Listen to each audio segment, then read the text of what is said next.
ನಮ್ಮನೆ ಮಗಳು ಏನೇನು ವಿಷಯ ತಿಳಿಸಬೇಕು ನಿಮಗೆ ಎಲ್ಲ ವಿಷಯನೂ ಸವಿಸ್ತಾರವಾಗಿ ತಿಳಿಸಿದ್ದಾರೆ. ಇದಕ್ಕೆ ಸಾವಿರಾರು ಸಂಖ್ಯೆಯಲ್ಲಿ ನಮ್ಮ ದೇಶಭಕ್ತರು, ತಾಯಿ ತಂದೆಯರು, ಅಣ್ಣ ತಮ್ಮಂದರು, ಎಲ್ಲ ಬಜರಂಗ ದಳ ಮತ್ತು ವಿಶ್ವ ಹಿಂದೂ ಪರಿಷತ್ತು ಎಲ್ಲ ಹಿಂದೂಪರ ಸಂಘಟನೆಗಳವರು ನಮ್ಮ ಕಾರ್ಯಕ್ರಮವನ್ನ ಆಲಿಸಿದ್ದಾರೆ. ಎಷ್ಟೋ ಜನ ಮನೇಲಿ ಕೂತು ಕೇಳಿಸ್ಕೊಂತ ಇದ್ದಾರೆ. ಇದಕ್ಕೆ ಕಳೆದ 2 ಗಂಟೆಯಿಂದ ಭದ್ರತೆಯನ್ನು ನಮ್ಮ ಪೊಲೀಸ್ ಇಲಾಖೆಯವರು ಕೊಟ್ಟಿದ್ದಾರೆ. ನಮ್ಮ ಹೆಣ್ಣುಮಗಳು ಇಷ್ಟೊಂದು ಸವಿಸ್ತಾರವಾಗಿ ಅಖಂಡ ಭಾರತದ ಇತಿಹಾಸವನ್ನ ಹೇಳ್ತಾರಂದ್ರೆ ಅದು ಈ ಕೋಲಾರದ ಮಣ್ಣಲ್ಲಿದೆ. ಈ ಮಣ್ಣಲ್ಲಿ ಹುಟ್ಟಿರ್ತಕ್ಕಂಥವ್ರು ಎಷ್ಟೋ ಜನ IAS, IPS, KAS, ಡಾಕ್ಟರ್ಗಳು, ಇಂಜಿನಿಯರ್ಗಳು, ಸೈನ್ಸಿಸ್ಟ್ಗಳು ಎಲ್ಲರೂ ಇದ್ದಾರೆ ನಮ್ಮ ಕೋಲಾರ ಜಿಲ್ಲೆ, ನಮ್ಮ ಭಾರತ ದೇಶದಲ್ಲಿ. ಈ ಕಾರ್ಯಕ್ರಮದಲ್ಲಿ ಸಿಗಳ್ಳಿ ಸುಂದರ್ ಅವರು, ನಮ್ಮ ಬಜರಂಗಳ ಬಾಬಣ್ಣವರು ಎಲ್ಲರೂ ಇದ್ದಾರೆ. ನಿನ್ನೆ ಯಾರೋ ಮುನ್ಸ್ವಾಮಿ ಅವರು ಬರ್ತಾರೆ, ಏನೇನೋ ಮಾತಾಡ್ತಾರೆ ಅಂತ ಹೇಳಿ ಆ ಪಾಕಿಸ್ತಾನ ಏಜೆಂಟ್ಗಳು SDPI ಅವರು ಇಲಾಖೆಗೆ ಅರ್ಜಿಯನ್ನು ಕೊಟ್ರಂತೆ. ನೀವಿಂತ 100 ಅಲ್ಲ 1000 ಅರ್ಜಿ ಕೊಟ್ರೇನು ನಿಮ್ ಕೈನಲ್ಲಿ ಏನು ಮಾಡಕ್ಕಾಗಲ್ಲ. ನಾವೆಲ್ಲ ಒಂದೇ.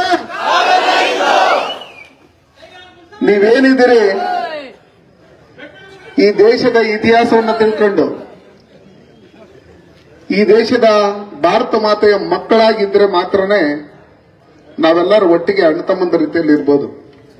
ಅದು ಬಿಟ್ಟು ಈ ದೇಶದಲ್ಲೇ ಇದ್ದು ಪಾಕಿಸ್ತಾನದ ಏಜೆಂಟ್ಗಳಂತೆ ವರ್ತನೆ ಮಾಡ್ತಾ ಇದ್ರೆ ನಮ್ಮ ಕುಮಾರಿ ಆರ್ಕೆ ಅವರು ಏನ್ ಹೇಳಿದ್ರು, ನಮ್ಮ ಹತ್ರನೂ ಕಲ್ಲಿದೆ, ನಮ್ಮ ಹತ್ರನೂ ತ್ರಿಶೂಲ ಇದೆ, ನಮ್ಮ ಹತ್ರನೂ ಖಡ್ಗ ಇದೆ, ನಮ್ಮ ದೇವರುಗಳದೆಲ್ಲ ಅಸ್ತ್ರಗಳೇನು, ನಮ್ಮ ದೇವರುಗಳ ಹತ್ರ ಏನೇನು ಅಸ್ತ್ರಗಳಿದೆಯೋ ಆ ಅಸ್ತ್ರಗಳನ್ನೆಲ್ಲ ನಾವು ಕಲ್ಕೊಬೇಕಾಗುತ್ತೆ. ನಮ್ಮ ಧರ್ಮ ರಕ್ಷಣೆಗೆ, ನಮ್ಮ ದೇಶದ ರಕ್ಷಣೆಗೆ ನಾವೆಲ್ಲರೂ ಒಗ್ಗಟ್ಟಾಗಿ ನಿಂತ್ಕೊಳ್ಬೇಕಾಗುತ್ತೆ. ನಿಂತ್ಕೊಂತೀರಾ? ಹಂಗಾಗಿ ಇತ್ತೀಚಿನ ದಿನಗಳಲ್ಲಿ ಮೊನ್ನೆ ಬಂಗಾರಪೇಟೆಯಲ್ಲಿ ಕೇಳ್ಪಟ್ಟೆ, ವಾರ್ಡ್ಗೊಂದೇ ಗಣೇಶ ಇಡಬೇಕು ಅಂತ ಯಾರೋ ಹೇಳಿದ್ರಂತೆ. ಗಲ್ಲಿ ಗಲ್ಲಿಗೆ ಇಡ್ತೀವಿ ನಾವು, ಅದನ್ನ ಕೇಳಕ್ ನೀವ್ಯಾರು? ವಿಧಾನಸೌಧದಲ್ಲಿ ಪಾಕಿಸ್ತಾನಕ್ಕೆ ಜಿಂದಾಬಾದ್ ಅಂತಾರೆ, ಅದನ್ನು ಕೇಳಿಸ್ಕೊಂಡಿರ್ತಾರೆ ಇತ್ತೀಚಿನ ರಾಜಕಾರಣದಲ್ಲಿ, ಇತ್ತೀಚಿನ ದಿನಗಳಲ್ಲಿ. ಧರ್ಮಸ್ಥಳದ ಹೆಸರನ್ನ ಹಾಳು ಮಾಡಬೇಕಂತ ಹೇಳಿ ಆ ಯೂಟ್ಯೂಬರ್ ಸಮೀರ್ ಬಚಾವ್ ಇನ್ನು ಅವನಿಗೆ ಬೇರೆ ಪಾಕಿಸ್ತಾನದಿಂದ ಬೇರೆ ಬೇರೆ ಲೆಫ್ಟಿಸ್ಟ್ಗಳು ಅವರೆಲ್ಲ ಅಕೌಂಟ್ಗೆ ದುಡ್ಡು ಹಾಕಿ, ಆ ತಿಮ್ರೂಡಿಗೆಲ್ಲ ಅಕೌಂಟ್ಗೆ ಹಾಕಿ, ಆ ಗಿರೀಶ್ ಮಟ್ಟಣ್ಣ ಅಕೌಂಟ್ಗೆ ದುಡ್ಡು ಹಾಕಿ, ಅವನ ಯಾರೋ ಮುಸ್ಕುದಾರಿಯನ್ನ ಅಲ್ಲಿ ಕಳಿಸಿ ಏನೇನೋ ತಪ್ಪು ಭಾವನೆಗಳನ್ನ ಬರೋಂತ ರೀತಿಯಲ್ಲಿ ಜನರಿಗೆ ತಿಳಿಸ್ತಾ ಇದ್ದಾರೆ. ಆದ್ರೂ ಅದೆಲ್ಲ ಸುಳ್ಳು ಅಂತ ಹೇಳಿ ಒಂದಲ್ಲ ಎರಡಲ್ಲ 10-15 ಜಾಗದಲ್ಲಿ ಅಗದು ಬಗದು ನೋಡಿದ್ರು ಒಂದೇ ಒಂದು ಅಲ್ಲಿ ಏನು ಸಿಕ್ಕಿಲ್ಲ. 100 ಹೆಣಗಳಿದೆ ಅಂತ ಹೇಳಿದ್ರು. ಇದನ್ನೆಲ್ಲ ಮಾಡಿಸ್ತಾ ಇರೋರು ಯಾರು? ಇದೇ SDPI ಅವರು, ಇದೇ ಪಾಪ್ಯುಲರ್ ಫ್ರಂಟ್ ಆಫ್ ಇಂಡಿಯಾದವರು, ಇದೇ ಪಾಕಿಸ್ತಾನಿ ಏಜೆಂಟ್ಗಳವರು. ಏನಕ್ಕೆ NIA ನಮ್ಮ ಕೋಲಾರಕ್ಕೆ ಬಂದು ಕೆಲವ್ರನ್ನ ಅರೆಸ್ಟ್ ಮಾಡ್ಕೊಂಡು ಹೋಗುತ್ತೆ, ಹುಬ್ಳಿಗೆ ಬಂದು ಕೆಲವ್ರನ್ನ ಅರೆಸ್ಟ್ ಮಾಡ್ಕೊಂಡು ಹೋಗುತ್ತೆ, ಮಂಗಳೂರಿಗೆ ಬಂದು ಒಂದಷ್ಟು ಜನನ ಅರೆಸ್ಟ್ ಮಾಡ್ಕೊಂಡು ಹೋಗುತ್ತೆ, ಮೈಸೂರಿಗೆ ಬಂದಷ್ಟು ಜನನ ಅರೆಸ್ಟ್ ಮಾಡ್ಕೊಂಡು ಹೋಗ್ತಾರೆ. ಅಂದ್ರೆ ಈ ದೇಶದಲ್ಲಿದ್ದು ಈ ದೇಶದ ನೆಲ ಜಲ ಪ್ರತಿಯೊಂದು ಸವಲತ್ತನ್ನು ಅನುಭವಿಸಿ ನಾನು ಪಾಕಿಸ್ತಾನ ಅಂತ ತಿಳ್ಕೊಂಡಿರ್ತಕ್ಕಂಥವರು ಈ ದೇಶದಲ್ಲಿ ಇದ್ದಾರೆ. ಅದಕ್ಕೋಸ್ಕರನೇ ಅವರೆಲ್ಲರೂ ಬರ್ತಾ ಇರ್ತಕ್ಕಂಥವ್ರು. ಲಷ್ಕರ್ ಇ ತೊಯ್ಬಾ ಅವರು, ಬೇರೆ ಬೇರೆ ಸಂಘಟನೆಗಳಿಗೆ ಸೇರಿರ್ತಕ್ಕಂಥವರು ಇಲ್ಲೂ ಇದ್ದಾರೆ ಅಂತ. ಅದಕ್ಕೆ ರಾಮ ಮಂದಿರ ಕಟ್ಟೋದಕ್ಕೆ 500 ವರ್ಷಗಳ ಹೋರಾಟ, ಈ ದೇಶಕ್ಕೆ ಸ್ವತಂತ್ರ ಬರೋದಕ್ಕೆ 100 ವರ್ಷಗಳು ಹೋರಾಟ, ಸುಮಾರು ಒಂದು 6 ಲಕ್ಷಕ್ಕೂ ಜನ ಸ್ವತಂತ್ರ ಹೋರಾಟಗಾರರು ನಮ್ಮ ತಾಯಿ ಅವರ ಮಕ್ಕಳನ್ನ ಕಳ್ಕೊಂಡು ಇವತ್ತು ನಮ್ಗೆ ಸ್ವತಂತ್ರನ ಕೊಟ್ಟಿರ್ತಕ್ಕಂಥದ್ದು ನಾವು ಇಲ್ಲಿ ಜಗಳ ಆಡಬೇಕು ಅಂತಲ್ಲ. ಅವ್ರೇನೋ ಹೋರಾಟ ಮಾಡ್ತಾರೆ, ಅವ್ರೇನೋ ಮಾತಾಡ್ತಾರೆ, ಅದಕ್ಕೆ ಅಡ್ಡ ಬಡಿಸೋದಲ್ದ. ನಾವು ಈ ದೇಶದಲ್ಲಿದ್ದೀರಿ, ಈ ದೇಶದಲ್ಲಿ ಇದ್ದು ನಾವು ಯಾವ ರೀತಿ ದೇಶದ ಪರವಾಗಿರ್ಬೇಕು, ದೇಶದ ಮಕ್ಕಳಾಗಿರ್ಬೇಕು ಅನ್ನೋದನ್ನ ಅವ್ರು ತಿಳ್ಕೊಂಡಿಲ್ಲ, ಅವ್ರಿಗೆ ಅರ್ಥ ಆಗಿಲ್ಲ. ಇವತ್ತು ಒಂದು ರಾಮನ ಭಜನೆ ಮಾಡ್ಬೇಕಂದ್ರೂ ಪರ್ಮಿಷನ್ಗೆ ಹೋಗ್ಬೇಕು, ಒಂದು ಗಣೇಶ ಇಟ್ಬೇಕಾದ್ರೂ ಪರ್ಮಿಷನ್ಗೆ ಹೋಗ್ಬೇಕು. ಅವ್ರಿಗೆ ಏನೇ ಮಾಡಿದ್ರೂ ಅವ್ರಿಗೇನು ಪರ್ಮಿಷನ್ ಏನ್ ಬಾಕಿಲ್ಲ, ಎಲ್ಲ ಫ್ರೀ. ಪೊಲೀಸರು ನೋಡಿದ್ರೂ ಫ್ರೀನೇ, ಪೊಲೀಸ್ ಸ್ಟೇಷನ್ಗೆ ಬೆಂಕಿ ಇಕ್ಕಿರೇನು ಫ್ರೀನೇ, ಪೊಲೀಸರು ಕಾರ್ಗಳು ಹೊಡೆದಾಕಿರೇನು ಫ್ರೀನೇ, ಏನ್ ಮಾಡಿದ್ರೂ ಫ್ರೀನೇ. ಅವ್ರು ನಮ್ಮ ಬ್ರದರ್ಸ್ ಅಂತಾರೆ. ನಾವು ಯಾರು ಹಂಗಾದ್ರೆ? ರಾತ್ರಿ 1 ಗಂಟೆಗೆ ಕೊಸ್ಬೇರಿ ತಗೊಂಬರಕ್ ಹೋಗ್ತಾ ಇದ್ದೀರಿ ಅನ್ನೋ ಲೆಕ್ಕಾಚಾರದಲ್ಲಿ ಹೇಳ್ತಾರೆ. ಯಾರಾದ್ರೂ ತೆಗೆದಿರ್ತಾರೆ ಅಂಗಡಿ. ಅವ್ರು ಏನೇ ಹೋರಾಟಗಳು ಮಾಡಿದ್ರೇನು, ಏನೇ ದೇಶ ವಿರೋಧಿ ಚಟುವಟಿಕೆಗಳು ಮಾಡಿದ್ರೇನು, ವಿಧಾನಸೌಧದಲ್ಲಿ ಪಾಕಿಸ್ತಾನ ಜಿಂದಾಬಾದ್ ಅಂತ ಕೂಗಿರೇನು ಅವ್ರ ಮೇಲೆ ಕೇಸ್ ಹಾಕಲ್ಲ. ಅವ್ರ ಕೇಸ್ಗಳನ್ನೆಲ್ಲ ಖುಲಾಸೆ ಮಾಡ್ತಾರೆ. ಆದ್ರೆ ನಮ್ಮ ಹಿಂದೂ ಪರ ಸಂಘಟನೆಗಳು ಏನಾದ್ರು ಹೋರಾಟ ಮಾಡಿದ್ರೆ ಅವರನ್ನ ರೌಡಿಗಳು ಅಂತ ಹೇಳಿ ಬಿಂಬಿಸ್ತಾರೆ.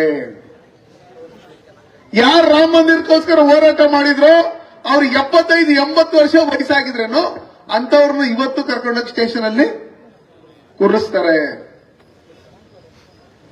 ನಾವ್ ಹಿಂದೂಗಳೇನು ಉಗ್ರಗಾಮಿಗಳ? ನಮ್ದಲ್ವಾ ಈ ದೇಶ?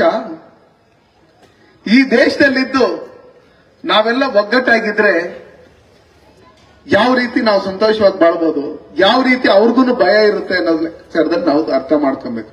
ಚುನಾವಣೆ ಬಂದಾಗ ನಾವು ನೋಡ್ತೀವಿ, ಯಾವುದೋ ಗ್ಯಾರಂಟಿಗಳು ಅನ್ನೋ ಲೆಕ್ಕಾಚಾರದಲ್ಲಿ ಹೇಳ್ತಾರೆ, ಬೇರೆ ಇನ್ನೇನೇನೋ ಹೇಳ್ತಾರೆ. ಅದನ್ನೇನೇನೋ ಕೇಳ್ಕೊಂಡು ನಾವು ಓಟ್ ಹಾಕಿ ನಾವೇ ಗೆಲ್ಸಿ ಕಳಿಸಿರ್ತಕ್ಕಂಥವ್ರು ನಮ್ಮ ವಿರುದ್ಧವಾಗಿ, ನಮ್ಮ ಧರ್ಮದ ವಿರುದ್ಧವಾಗಿ ದಿನಾ ಮಾತಾಡ್ತಾ ಇದ್ರೂ ಅದನ್ನ ಕೇಳಿಸ್ಕೊಂಡು ಸೈಲೆಂಟ್ ಆಗಿರ್ತಾರೆ. ಧರ್ಮಸ್ಥಳದ ವಿಷಯದಲ್ಲಿ ಯಾವ ರೀತಿ ಆರೋಪಗಳನ್ನ ಮಾಡಿದ್ರೋ ಅದೇ ರೀತಿಯಲ್ಲಿ ಬೇರೆ ಬೇರೆ ಇತಿಹಾಸ ಇರ್ತಕ್ಕಂಥ ದೇವಸ್ಥಾನಗಳು ಯಾರ್ಯಾರು ಸ್ವಾಮೀಜಿಗಳಿದ್ದಾರೆ ಅವ್ರ ಮೇಲೆಲ್ಲ ಆರೋಪ ಮಾಡೋದಕ್ಕೆ 10-15 ವರ್ಷದಿಂದಾನೇ ಪಿತೂರಿಗಳು ಹಾಕಿರ್ತಾರೆ ಇವರು. ಅದಕ್ಕೋಸ್ಕರ ನಾವೆಲ್ಲ ಎಚ್ಚೆತ್ಕೊಬೇಕು. ಹೆಚ್ಚಿಗೆ ಏನೋ ನಾನು ಮಾತಾಡಲ್ಲ, ಕುಮಾರಿ ಅವರು ಮಾತಾಡಿರೋದ್ರಿಂದ ಅದನ್ನ ಅರ್ಥ ಮಾಡ್ಕೊಂಡ್ರೆ ಸಾಕು. ನಮ್ಮ ಜನ್ಮ ಪಾವನ ಏನ್ ಹೇಳಿ, ಅದನ್ನ ನಾವು ಮೈಗೂಡಿಸ್ಕೊಂಡ್ರೆ ಸಾಕು. ನಮ್ಮ ಮನೆಯಲ್ಲಿರ್ತಕ್ಕಂಥ ಮಕ್ಕಳಿಗೆಲ್ಲ ಹೇಳಿ ನಮ್ಮ ಧರ್ಮದ ಬಗ್ಗೆ, ನಮ್ಮ ಸ್ವತಂತ್ರ ಯಾವ ರೀತಿ ಬಂದ್ರು, ನಾವು ಯಾವ ರೀತಿ ಇರಬೇಕು, ಮುಂದಿನ ಪೀಳಿಗೆ ನಾವು ಧೈರ್ಯವಾಗಿರ್ಬೇಕಂದ್ರೆ ನಮ್ಮ ಮಕ್ಕಳು ಮೊಮ್ಮಕ್ಕಳೆಲ್ಲ ಸಂತೋಷವಾಗಿರ್ಬೇಕಂದ್ರೆ ಈ ದೇಶದಲ್ಲಿ ನಾವು ಯಾವ ರೀತಿ ಇರಬೇಕು ಅಂತ ಹೇಳಿ ಇತಿಹಾಸ ತಿಳಿಸ್ಕೊಡ್ಬೇಕು ಅಂತ ಹೇಳಿ ಕುಮಾರಿ ಅವರು ಯಾವ ರೀತಿ ಹೇಳಿದಾರೋ ಅದೇ ರೀತಿಯಲ್ಲಿ ನಮ್ಮ ಮಕ್ಕಳಿಗೆ ಸಂಸ್ಕೃತಿ ಬಗ್ಗೆ, ನಮ್ಮ ಧರ್ಮದ ಬಗ್ಗೆ ತಿಳಿಸಬೇಕು. ನಾವು ಇಲ್ಲಿ ಏನು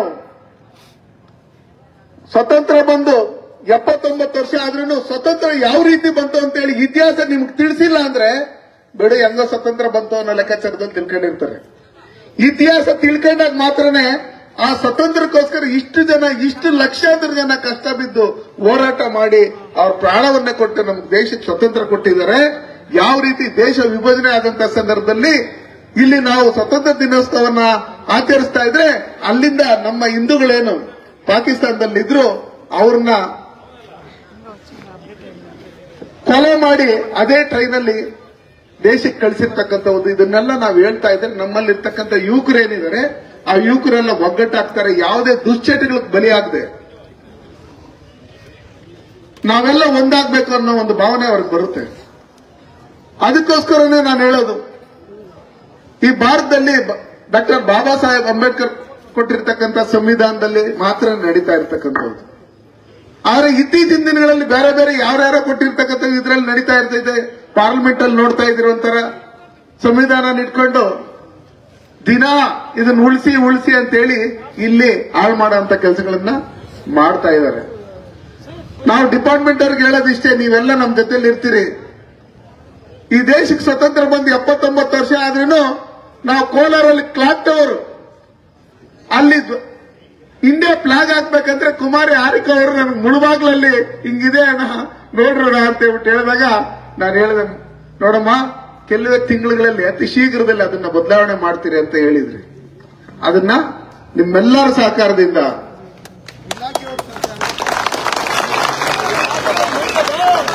ಇಲಾಖೆಯವರ ಸಹಕಾರದಿಂದ ಅವತ್ತಿದ್ದಂತ ಅಧಿಕಾರಿಗಳು ಅದೇ ತರ ಇದ್ರು, ಸರ್ಕಾರನೂ ಅದೇ ತರನೇ ಇತ್ತು.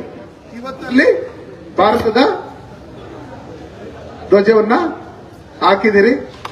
ಸ್ವತಂತ್ರ ದಿನಾಚರಣೆ, ಗಣರಾಜ್ಯೋತ್ಸವ ಏನೇ ಬಂದ್ರೇನು ಬೆಳಗ್ಗೆ 6:00 ಅಲ್ಲಿ ಡಿಸಿ ಎಸ್ಪಿನೇ ಹೋಗಿ ಅಲ್ಲಿ ಧ್ವಜಾರೋಹಣ ಮಾಡಬೇಕು. ಅದಾದ್ಮೇಲೆ ಯಾವ ರಾಜಕಾರಣಿನೂ ಹೋಗಿ ಅಲ್ಲಿ ಧ್ವಜಾರೋಹಣ ಮಾಡ್ಕೊಡುದು ಅಂತ ಹೇಳಿ ರೆಸಲ್ಯೂಷನ್ ಮಾಡಿಸಿದ್ದೀರಿ ನಾವು. ಯಾಕಂದ್ರೆ ಬೇರೆ ಯಾರ್ಯಾರೋ ಬರ್ಬೋದು, ಅಲ್ಲಿ ನಗರಸಭೆಗೆ ಯಾರೋ ಅಧ್ಯಕ್ಷರಾಗಿ ಬರ್ಬೋದು, MLA ಯಾರೋ ಬರ್ಬೋದು, ಡಿಸ್ಟ್ರಿಕ್ಟ್ ಮಿನಿಸ್ಟರ್ ಯಾರೋ ಬರ್ಬೋದು. ಇಲ್ಲಿ ವೋಟ್ ಹಾಕ್ಸ್ಕೋಬೇಕಪ್ಪ, ಅಲ್ಲಿ ನಾನು ಧ್ವಜಾರೋಹಣ ಮಾಡಿದ್ರೆ ನಾನು ವೋಟ್ ಹಾಕಲ್ಲ ಅನ್ನೋ ಲೆಕ್ಕಾಚಾರದಲ್ಲಿ ಯೋಚನೆ ಮಾಡಬಹುದು. ಅದಕ್ಕೋಸ್ಕರ ಡಿಸಿ ಎಸ್ಪಿನೇ ಹೋಗಿ ಮಾಡಬೇಕು ಅಂತ ಹೇಳಿ ಅದನ್ನ ನಾವು ಮಾಡಿರ್ತಕ್ಕಂಥದ್ದು. ನಮಗೊತ್ತು ಮುಂದೊಂದು ದಿನ ಈ ತರ ಎಲ್ಲ ಆಗ್ತಾ ಇರುತ್ತೆ ಅಂತ ಹೇಳಿ ತಿಳ್ಕೊಂಡೆ ಆ ತರ ಮಾಡಿದ್ರೆ ಇನ್ನು ಏನೇನು ಮಾಡ್ಬೇಕಂತ ಇತ್ತು.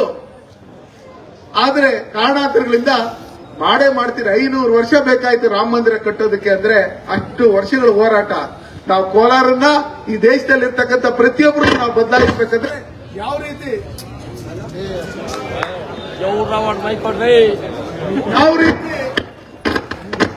ನರೇಂದ್ರ ಮೋದಿ ಅವರು ದೇಶಕ್ಕೆ ಪ್ರಧಾನಮಂತ್ರಿ ಆಗ್ಬೇಕಾದ್ಮೇಲೆ ಆರ್ಟಿಕಲ್ 370 ತೆಗೆಯೋದಕ್ಕೆ ಎಷ್ಟು ವರ್ಷ ಬೇಕಾಗಿತ್ತು, ಅವ್ರು ಬಂದ್ಮೇಲೆ ಎಷ್ಟು ಬೇಗ ತೆಗೆದ್ರು. ಯಾವ ರೀತಿ ಅಖಂಡ ಭಾರತ ಆಗ್ಬೇಕು ಅಂತ ಹೇಳಿ ಇವತ್ತು ಕನ್ಸ್ಕಾಣ್ತಾ ಇರೋದು ಇವತ್ತಿಂದಲ್ಲ, ಅವತ್ತಿಂದ ಹೇಳಿದ್ರೆ ನಾವು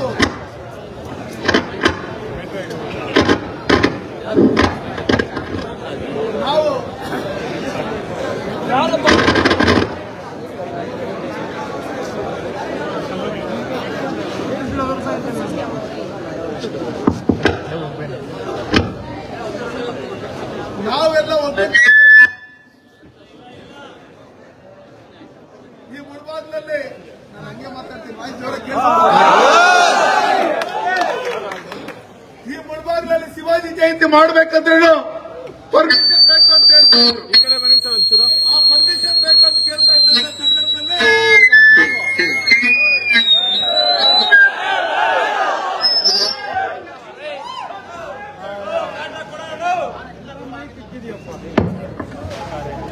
ನಾವೆಲ್ಲ ಒಗ್ಗಟ್ಟಾಗಿ ನಾವು ಯಾವ ದೇಶದಲ್ಲಿದ್ದೀರಿ, ಭಾರತ ದೇಶದಲ್ಲಿದ್ದೀರಾ, ಪಾಕಿಸ್ತಾನದಲ್ಲಿ ಇದ್ದೀರಾ, ನಾವು ಮಾಡೇ ಮಾಡ್ತೀರಿ, ನಿಮ್ ಕೈನಲ್ಲಿ ಏನಾಗುತ್ತೆ ಮಾಡ್ಕೊಳ್ರಿ ಅನ್ನೋ ಲೆಕ್ಕಾಚಾರದಲ್ಲಿ ನಾವು ಡಿಸೈಡ್ ಮಾಡಿದಾಗ ನಾವ್ ಯಾರಿಗೂ ಒಂದೇ ಒಂದು ವೆಹಿಕಲ್ ಕೊಟ್ಟಿಲ್ಲ, ₹1 ಹಣ ಕೊಟ್ಟಿಲ್ಲ. ಸುಮಾರು 25ರಿಂದ 30,000 ಜನ ಬಂದು ಶಿವಾಜಿ ಜಯಂತಿಯನ್ನ ಮಾಡಿದ್ರು. ಈ ಮುಳುಬಾಗ್ಲು ಅಂತ ಹೇಳಿದ್ರೇನೆ ಒಂದು ರೀತಿಯಲ್ಲಿ ಹಿಂದುತ್ವ ಅನ್ನೋದ್ರಲ್ಲಿ ಅವ್ರ ಬ್ಲಡ್ ಅಲ್ಲಿ ಬಂದ್ಬಿಟ್ಟಿದೆ. ಅದಕ್ಕೋಸ್ಕರನೇ ಇಲ್ಲಿ ಯಾವುದೇ ಒಂದು ಕಾರ್ಯಕ್ರಮಗಳು ಮಾಡಿದ್ರೂ ಸಕ್ಸಸ್ ಆಗುತ್ತೆ. ಎಲ್ಲಾರನ್ನು ಕೇಳಂತವ್ರು ರಾತ್ರಿ 10-11 ಗಂಟೆ ಆದ್ರೂ ನೀವು ಕಾಯ್ತಾ ಇರ್ತೀರಿ. ನಾವ್ ಹೇಳೋದಿಷ್ಟೇ, ಕುಮಾರಿ ಅವರು ಎಲ್ಲ ವಿಷಯಗಳನ್ನು ತಿಳಿಸಿದ್ದಾರೆ. ನಾವೆಲ್ಲ ಒಗ್ಗಟ್ಟಾಗಿರ್ಬೇಕು. ಈ ದೇಶದಲ್ಲಿ, ಈ ರಾಜ್ಯದಲ್ಲಿ ಏನೇನ್ ನಡೀತಾ ಇದೆ, ನಮ್ಮ ಧರ್ಮಸ್ಥಳದ ವಿಷಯದಲ್ಲಿ ಏನೇನ್ ಪಿತೂರಿ ನಡೀತಾ ಇದೆ, ಅಲ್ಲಿ ಧರ್ಮಾಧಿಕಾರಿಗಳ ಮೇಲೆ ಏನೇನ್ ಪಿತೂರಿ ನಡೀತಾ ಇದೆ, ಇದಕ್ಕೆಲ್ಲ ಅವ್ರಿಗೂ ನಾವು ಧೈರ್ಯ ತುಂಬಂತ ಕೆಲಸಗಳನ್ನು ಮಾಡಬೇಕು. ನಾವು ಮುಂದೊಂದು ದಿನ ನಾವು ಬರ್ತೀರಿ, ನಿಮ್ ಪರವಾಗಿರ್ತೀರಿ. ನಾವಿಲ್ಲಿ ಹೋರಾಟಗಳನ್ನ ನಿಮ್ ಪರವಾಗಿ ಮಾಡಿದ್ದೀರಿ. ಇವತ್ತು ಸಮೀರ್ ಅರೆಸ್ಟ್ ಆಗಿದ್ದಾರೆ, ನಿನ್ನೆ ತಿಮ್ರೋಡಿ ಅರೆಸ್ಟ್ ಆಗಿದ್ದಾರೆ. ನಾಳೆ ದಿನ ಆ ತಮಿಳುನಾಡಲ್ಲಿ ಒಂದು MP ಇದ್ದಾನೆ, ಅವರೂ ಅರೆಸ್ಟ್ ಆಗ್ತಾರೆ. ಯಾರ್ಯಾರು ಇದಕ್ಕೆ ಪಾಕಿಸ್ತಾನದಿಂದ ಹಣ ಕೊಟ್ರು, ಯಾವ ಮಿಷನರೀಸ್ ಹಣ ಕೊಟ್ರು, ಇದನ್ನೆಲ್ಲ ನಮ್ಮಲ್ಲಿ ಅಮಿತ್ ಶಾ ಅವರು ಇದನ್ನ ತನಿಖೆ ಮಾಡಬೇಕು ಅನ್ನೋ ಲೆಕ್ಕಾಚಾರದಲ್ಲಿ ಡಿಸೈಡ್ ಮಾಡಿರೋದ್ರಿಂದ ನಾವೆಲ್ಲರೂ ಇಲ್ಲಿದ್ದು ಇಲ್ಲಿ ಯಾರ್ಯಾರು ನಮ್ಮ ದೇಶದ ವಿರುದ್ಧವಾಗಿ ಚಟುವಟಿಕೆಗಳನ್ನ ನಡೆಸ್ತಾ ಇದ್ದಾರೋ ಅದು ನಮ್ಮ ಡಿಪಾರ್ಟ್ಮೆಂಟ್ಗೂ ಗೊತ್ತು, ನಿಮಗೂ ಗೊತ್ತು. ಅವ್ರನ್ನ ಕೂಡಲೇ ಹಿಡಿದು ಯಾರೇ ದೇಶದ್ರೋಹಿಗಳಾಗಿರ್ಲಿ, ಇಲ್ಲಿ ಯಾರೇ MLA ಆಗಿರ್ಲಿ, ಡಿಸ್ಟ್ರಿಕ್ಟ್ ಮಿನಿಸ್ಟರ್ ಆಗಿರ್ಲಿ, ದೇಶ ಫಸ್ಟ್, ದೇಶದ್ರೋಹಿಗಳನ್ನ ನಾವು ಹಿಡಿದುಕೊಡ್ತೀರಿ, ಸದೆ ಬಡಿತೀರಿ ಅಂತೇಳಿ ನಾವು ಡಿಸೈಡ್ ತಗೊಂಡ್ರೆ ಅಕ್ಕಪಕ್ಕದಲ್ಲಿರೋರು ಬಾಲ ಮುದ್ರಕೊಂಡು ಸೈಲೆಂಟ್ ಆಗಿರ್ತಾನೆ.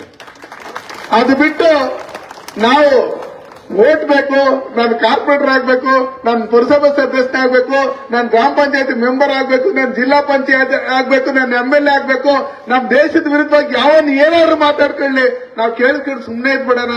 ಯಾಕಂದ್ರೆ ವೋಟ್ ಹಾಕಲ್ಲ, ಅವ್ರ ಮನೆಯಾಗ 10-15 ವೋಟ್ ಇರ್ತದೆ, ನಮ್ಮ ಮನೆಗಳಲ್ಲಿ 3 ವೋಟ್ ಇರ್ತೈತೆ ಅಂತ ತಿಳ್ಕೊಂಡ್ರೆ ಮುಂದೊಂದು ದಿನ ಕುಮಾರಿ ಆರಿಕೆ ಅವ್ರು ಯಾವ ರೀತಿ ಹೇಳಿದ್ರು ಅದೇ ರೀತಿಯಲ್ಲಿ ಆಗುತ್ತೆ. ಅದಕ್ಕೋಸ್ಕರ ನಾವೆಲ್ಲ ಎಚ್ಚೆತ್ಕೊಬೇಕು. ನಾವೆಲ್ಲ ಎಚ್ಚೆತ್ಕೊಂಡು ಒಗ್ಗಟ್ಟಾಗಿ ಈ ದೇಶದಕ್ಕೋಸ್ಕರ ಯಾರ್ಯಾರು ಬಲಿದಾನವನ್ನು ಕೊಟ್ಟಿದ್ದಾರೆ ಅವ್ರನ್ನ ನೆನೆಸ್ಕೊಂಡು ಇವತ್ತು ವಿಶ್ವ ಹಿಂದೂ ಪರಿಷತ್ ಆಗ್ಲಿ ಬಜರಂಗ ದಳ ಆಗ್ಲಿ ಮನೆಗಳನ್ನ ಅವ್ರ ಮನೆಯಲ್ಲಿ ತುಂಬಾ ಕಷ್ಟ ಇರುತ್ತೆ. ಇವತ್ತು RSS ಅಲ್ಲಿ ಆಗ್ಲಿ ಯಾರೇ ಆಗ್ಲಿ ತುಂಬಾ ಕಷ್ಟ ಇರುತ್ತೆ. ತಂದೆ ತಾಯಿಗಳು ಇಬ್ಬರೇ ಇರ್ತಾರೆ, ಅವ್ರನ್ನ ಇವ್ರು ಸಾಕ್ಬೇಕು. ಅದನ್ನ ಬಿಟ್ಟು ಈ ದೇಶ ಈ ಧರ್ಮಕ್ಕೋಸ್ಕರ ಮನೆಯಿಂದ ಹೊರಗಡೆ ಬಂದು ಪ್ರಚಾರಕ್ಕಾಗಿ ಮತ್ತೆ ವರ್ಷಕ್ಕಾದ್ರೂ ಅವ್ರ ಮನೆಗೆ ಹೋಗದೆ ದೇಶ ಸೇವೆ ಮಾಡ್ತಾ ಇದಾರಲ್ಲ, ಅವ್ರು ಏನಕ್ಕೆ ಮಾಡ್ತಾ ಇದಾರೆ ಅಂತ ತಿಳ್ಕೊಬೇಕು. ಆರಿಕ್ ಅವ್ರು ಹೇಳಿದಂಗೆ ಕುಮಾರಿ ಅವರು, ನಾವು ಅವ್ರಿಗೆ ಬೆಂತಟ್ಟಬೇಕು, ನಾವಿದ್ದೀರಿ ನಿಮ್ ಜೊತೆಲಿ, ನಾವೆಲ್ಲ ಒಟ್ಟಿಗೆ ಸೇರಿ ಈ ದೇಶನ ಒಂದು ಉತ್ತಮ ಮಟ್ಟಕ್ಕೆ ಬರುವಂತ ರೀತಿಯಲ್ಲಿ ಇಲ್ಲಿರ್ತಕ್ಕಂಥ ದೇಶದ್ರೋಹಿಗಳನ್ನ ಹೊರಗಡೆ ಕಳ್ಸಂತ ನಿಟ್ಟಿನಲ್ಲಿ ನಾವೆಲ್ಲರೂ ಕೆಲಸ ಮಾಡೋಣ ಅನ್ನೋ ವಿಚಾರದ ನಾವು ತೀರ್ಮಾನ ಮಾಡಿದಾಗ ಮಾತ್ರ ನಾವು ಈ ದೇಶ ಸುಭಿಕ್ಷೆ ಆಗಿರುತ್ತೆ. ದೇಶದ್ರೋಹಿಗಳು ದೇಶ ಬಿಟ್ಟು ಹೊರಗಡೆ ಹೋಗ್ತಾರೆ. ಇವ್ರಿಗೆ ಹೇಳೋದಷ್ಟೇ, ನಾನು SDP ಪಾಪ್ಯುಲರ್ ಆಫ್ ಇಂಡಿಯಾದವರು ಇನ್ನೊಬ್ರು ಮತ್ತೊಬ್ರು ಯಾರ್ಯಾರು ಇದಾರಲ್ಲ ಅವ್ರಿಗೆ ಹೇಳೋದಷ್ಟೇ, ಇಲ್ಲಿದ್ರೇನೆ ನಿಮಗ್ ಮರ್ಯಾದೆ. ಆ ಪಾಕಿಸ್ತಾನಕ್ಕೆ ಮೊನ್ನೆ ಯುದ್ಧ ನಡೆಯುವಂತ ಸಂದರ್ಭದಲ್ಲಿ, ಆ ಪೆಹಲ್ಗಾಂವ್ ಇದಾದಂತ ಸಂದರ್ಭದಲ್ಲಿ ನಮ್ಮಲ್ಲೇನು ಅಲ್ಲಿ ಅಟ್ಯಾಕ್ ಮಾಡಿ ಅವರ ಉಗ್ರ ಶಿಬಿರಗಳ ಮೇಲೆ ಧ್ವಂಸ ಮಾಡಿ 70 ಜನ ಉಗ್ರಗಾಮಿಗಳನ್ನ ಧ್ವಂಸ ಮಾಡಿದ್ರು, ಹತ ಮಾಡಿದ್ರು. ಆ ಸಂದರ್ಭದಲ್ಲಿ ಇಲ್ಲಿರ್ತಕ್ಕಂಥವ್ರು ಯಾರ್ಯಾರಿದ್ದಾರೆ ಅವ್ರನ್ನೆಲ್ಲ ವಾಪಸ್ ಕಳಿಸ್ಬೇಕು ಅಂತ ಹೇಳಿದಾಗ ಆ ಗಡಿಯಲ್ಲೇ ಇವ್ರನ್ನ ಒಳಗಡೆ ಬಿಟ್ಕೊಂಡಿಲ್ಲ. ನಿಮ್ಗಲ್ಲಿ ತಿನ್ನಕ್ಕೂ ಊಟ ಇಲ್ಲ, ಕತ್ತೆಗಳು ಮಾರ್ಕೊಂಡು ನೀವು ಸಂಬಳ ಕೊಡೋಂಥದ್ದು ಇನ್ನೊಂದು ಮತ್ತೊಂದು ಮಾಡ್ತಾ ಇದ್ದೀರಿ. ಅಲ್ಲಿ ಅಕ್ಕಿ ಇಲ್ಲ, ಗೋಧಿ ಇಲ್ಲ, ಪ್ರತಿಯೊಂದು ಇಲ್ಲ. ಈಗ ಸಿಂಧು ನದಿ ನೀರನ್ನ ಸ್ಟಾಪ್ ಮಾಡಿರೋದ್ರಿಂದ ನಿಮಗೆ ಕುಡಿಯಕ್ಕೂ ನೀರಿಲ್ಲ, ಅದಕ್ಕೂ ಇಲ್ಲ. ಹಂಗಿರೋದ್ರಿಂದ ನೀವು ಅರ್ಥ ಮಾಡ್ಕೊಳ್ಳಿ, ಇಲ್ಲಿದ್ರೆ ಮಾತ್ರನೇ ನಿಮಗೆ ಸೇಫ್. ದೇಶದ ಪರವಾಗಿದ್ರೇನೆ ಸೇಫ್, ಇಲ್ಲಾಂದ್ರೆ ಅದಕ್ಕೋಸ್ಕರ ಇವತ್ತೇನು ಈ ಕಾರ್ಯಕ್ರಮವನ್ನು ಆಯೋಜನೆ ಮಾಡಿರ್ತಕ್ಕಂಥವ್ರಿಗೆಲ್ಲ ಆ ಭಗವಂತ ಒಳ್ಳೆ ಆಯುಷ್ಯ ಆರೋಗ್ಯ ಐಶ್ವರ್ಯನ ಕೊಡ್ಲಿ. ನಮ್ಮ ಬಂದಿರ್ತಕ್ಕಂಥ ಇದನ್ನ ಕೇಳಿರ್ತಕ್ಕಂಥವರೆಲ್ಲ ನಮ್ಮ ಕುಮಾರಿ ಆರಿಕ್ ಅವರು ಭಾಷಣ ಯಾರ್ಯಾರು ಕೇಳಿದಿರಿ, ಇದನ್ನೆಲ್ಲ ನಮ್ಮಲ್ಲಿ ಏನು ಯೂಟ್ಯೂಬರ್ಸ್ ಮತ್ತೆ ನಮ್ಮ ಚಾನೆಲ್ ಅವರು ಪತ್ರಿಕಾ ಮಿತ್ರರು ಬಂದು ಇದನ್ನ ವಿತರಿಸಿದ್ದಾರೆ. ಇದನ್ನೆಲ್ಲ ನಮ್ಮ ಮಕ್ಕಳಿಗೆ ವಿಷಯ ತಿಳಿಸಿದ್ರೆ ಅವರು ಒಳ್ಳೆ ಮಕ್ಕಳಾಗ್ತಾರೆ. ಇಲ್ಲ ಅಂದ್ರೆ ಬೇರೆ ಬೇರೆ ದಾರಿಗಳಿಟ್ಕೊಂಡು ಬೇರೆ ಬೇರೆ ರೀತಿಯಲ್ಲಿ ಬೆಳೀತಾರೆ. 15 ವರ್ಷ 20 ವರ್ಷ ಆಗಕ್ಕಿಲ್ಲ, ಲೈಟ್ ಕಂಬದಲ್ಲಿ ಅವ್ರದ್ದು ಫೋಟೋ ಇರುತ್ತೆ. ಅದಕ್ಕೋಸ್ಕರ ಆ ರೀತಿ ಆಗೋದು ಬೇಡ. ನಾವು ಒಳ್ಳೆ ಭಾರತಮಯ ಮಕ್ಕಳಾಗಬೇಕು, ದೇಶ ಪ್ರೇಮಿಗಳಾಗಬೇಕು, ದೇಶದಲ್ಲಿ ಸತ್ಪ್ರಜೆಗಳಾಗಿ ಬದುಕಬೇಕು. ಆ ನಿಟ್ಟಿನಲ್ಲಿ ನಾವೆಲ್ಲರೂ ಕೆಲಸ ಮಾಡೋಣ ಅಂತ ಹೇಳಿ ಕುಮಾರಿ ಅವರು ಹೆಚ್ಚಿಗೆ ಮಾತಾಡಿರೋದ್ರಿಂದ, ನಿಮ್ಗೆಲ್ಲ ವಿಷಯ ಹೇಳಿರೋದ್ರಿಂದ ನನಗೆ ಇಷ್ಟೊತ್ತು ಮಾತಾಡೋದಕ್ಕೆ ಅವಕಾಶ ಮಾಡಿಕೊಟ್ಟಂತ ತಮ್ಮೆಲ್ಲರಿಗೂ ಅನ್ಸಿ ನಾನು ಮಾತನ್ನು ಮುಗಿಸ್ತೀನಿ. ಜೈ ಹಿಂದ್, ಜೈ ಭಾರತ್.